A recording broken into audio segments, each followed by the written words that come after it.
and welcome to the Habitat Restore. Come on, I'll give you a tour. We sell gorgeous building supplies and hardware at fantastic prices. Where do we get this stuff? We receive donations from local renovators, hardware, and building supply stores. Then we sell them at great prices, and that means our shoppers can do repairs and renovations at a fraction of the regular cost. We have tons of stuff to wrangle, so how do we ensure that you and everyone who comes through the door is safe in our restore? Let's start with the gear. If you've ever dropped a sink on your foot, you'll know why we insist on steel-toed shoes at all times. If you don't own steel-toed safety shoes, just tell us. We probably have an extra pair around that'll just fit you. Size 14, steel-toed to the front calf, size 14. Working at the Restore also means wearing long pants, even if it's sweltering, because we all face dings and bruises on the job, and long pants will minimize the carnage. And here's a tip. Borrowing steel-toed boots is no big deal, but you don't want to borrow our pants.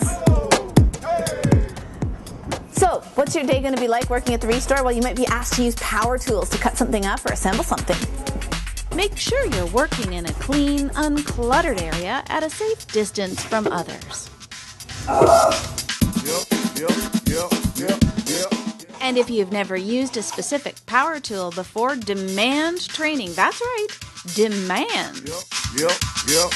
Sometimes you'll be doing jobs where you have to protect your body parts with personal protective equipment, known as PPE.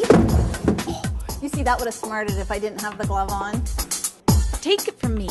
PPE can be the difference between sailing through a task safely and sailing through traffic in an ambulance.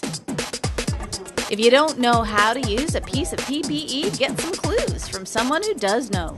And remember, at Restore, there's no such thing as a stupid question, so feel free to ask your supervisor anything.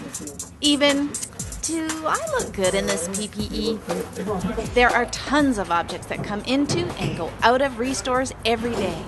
You'll be trained to lift and carry with the grace of a dancer. Here are the key points. A wise man with a herniated disc once said, "The safest lift is no lift at all." So if you can safely slide or drag something, great. If not, your fellow volunteers will welcome a chance to grunt, shout, and lift together. By the way, some Restores have lifting devices. Ask your supervisor for a guided tour of the equipment. When you do need to lift something, take the weight with your legs. This usually means sticking your butt out. Keep your spine straight and change direction using your legs. End of lecture. Hey! Oh, and this is something I always forget. When you need to move an object, do a dry run first and move any hazards that may be in your path. And that includes other humans. Oh, okay.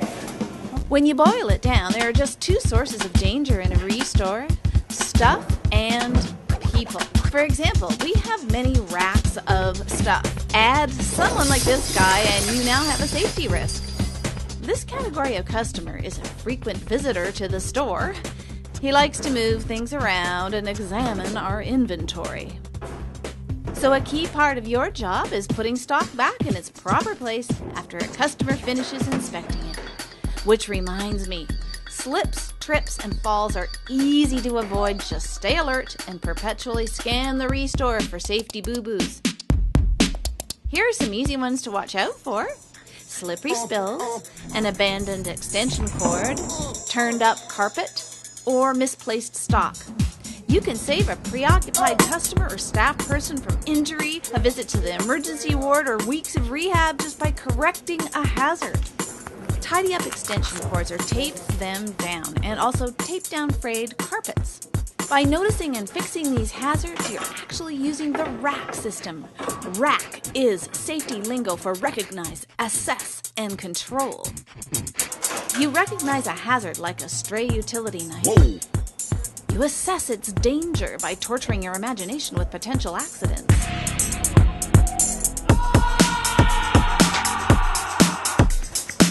And then you control the danger. Construction supplies include a slew of toxic substances, and we stock many of them. If the container is labeled with exploding shrapnel, burning flames, or a skull and crossbones, please don't drop it, burn it, puncture it, freeze it, heat it, or drink it. If you're using one of these products to paint or clean something, wear the correct PPE. Not only does it keep you safe, it looks good. Nice PPE, Blake. If you've got questions about Restore safety, we've got safety sheets and routines, so just ask someone to show you the materials. We often use ladders in the Restore. You want to know the #1 ladder tip? Never go up a ladder when you're distracted, irritated, or in a hurry.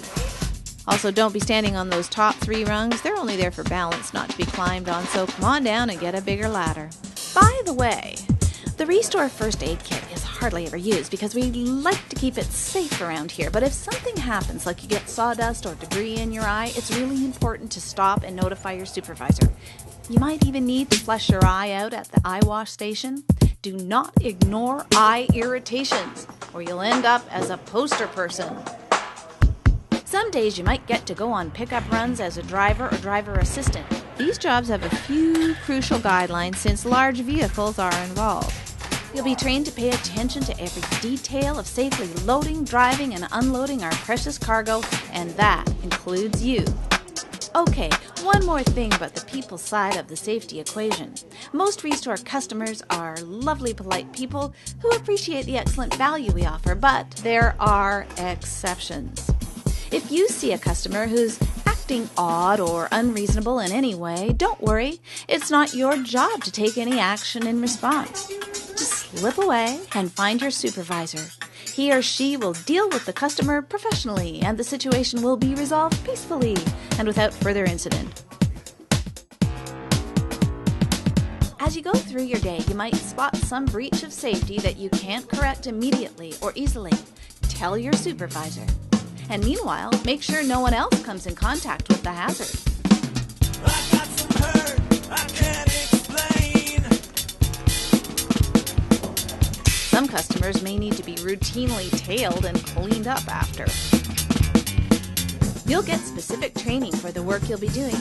Ask lots of questions. We love questions. And we love it when you're as committed to a safe and healthy Restore as we are. If you're interested, we arrange regular consultations with leaders in the field of safety just to maintain our high standards. And these people know safety. Just ask them. One of the things I admire about people who volunteer with Habitat and Restore is that you don't just talk about poverty or homelessness, you do something to help. Your contribution to our Restore has huge value to Habitat because Restore proceeds help cover operating expenses. That leaves more money for buying land and building homes. And that helps Habitat for Humanity eliminate poverty housing and homelessness throughout the world. So you are a big deal to us. Well, that about covers what you can expect working at the Restore. Thanks for working with us to protect yourself and everyone who walks through the door of your Restore. Even this guy. PPE.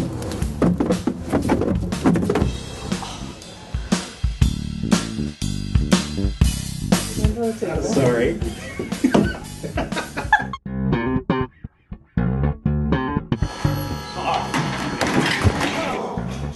Help here.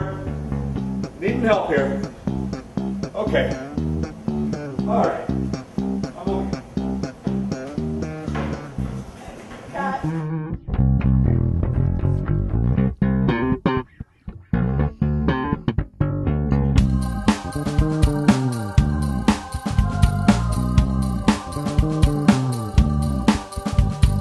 Working with my boys and my girls at the Restore. Working with my boys and my girls